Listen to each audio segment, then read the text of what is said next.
গুৱাহাটীৰ অংকুৰ পথত news 24 Assam portal চেনেলৰ মুখ্য কাৰ্যালয় শুভ উদ্বোধন আজি গুৱাহাটী অংকুৰ পথত নিউজ 24 অসম পৰ্টেল চেনেলৰ মুখ্য কাৰ্যালয় শুভ উদ্বোধন হৈছে উক্ত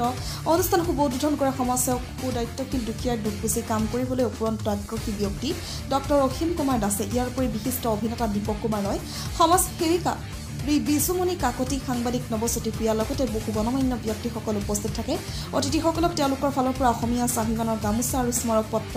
আদৰণি জনাই কৰ্মকৰ্তাসকলৰ সহায় সহযোগিতা অনুষ্ঠানটি সফল সামৰণি কৰে তেওঁলোকে আমাক জনোৱা অনুসৰি উক্ত চেনেলটি 3টা বৰ্ষ অতিক্ৰম কৰিছে ৰাহাৰ পৰা সাংবাদিক নৱজ্যোতি প্ৰিয়া ৰিপৰ্ট এনকে নিউজ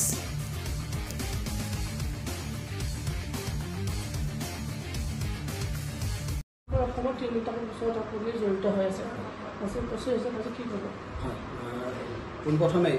আজিৰ পূৰ্বক্ষণত মই নিউজ 24 অসমৰ এডিটৰ ইন চিফ মোৰ ভাতৃ যাযাবৰ মিণ্টু শৰ্মালৈ বহুত আন্তৰিক শুভেচ্ছা জ্ঞাপন কৰিছোঁ লগতে নিউজ 24 অসমৰ লগত জড়িত প্ৰত্যেকজন বিষয়ববীয়া কৰ্মকৰ্তা আৰু কৰ্মচাৰীসকলক মই ধন্যবাদ জ্ঞাপন কৰিছোঁ শুভেচ্ছা জ্ঞাপন কৰিছোঁ খুব এটা দীঘলীয়া যাত্ৰা নিউজ 24 অসম আজি প্ৰায় 3 বছৰ আগতেই নিজৰ যাত্ৰা আৰম্ভ কৰিছিল আৰু নিউজ 24 অসমৰ লগত মই ওতঃপ্ৰোতভাৱে জড়িত হৈ আছিলোঁ কিন্তু কিছু সময়ৰ অকণমান খেলিমেলি আৰু কিছু কাৰিকৰী বিজুতিৰ বাবে আমি ক'ৰবাত অকণমান স্থবিৰ হ'ব লগা হৈছিল কিন্তু এতিয়া আমি আকৌ নতুনকৈ আমাৰ যাত্ৰা আৰম্ভ কৰিছোঁ মোৰ আশা আৰু বিশ্বাস নিউজ 24 অসমে এক নতুন দিগন্তলৈ এই আমাৰ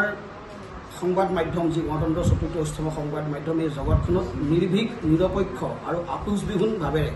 নিজৰ কৰ্ম কৰি সমাজত আৰু ৰাইজৰ মাজত নিউজ 24 অসম সদায় প্ৰতিষ্ঠিত হওক তাই মই আজি এই শুভক্ষণত কামনা কৰিছোঁ ধন্যবাদ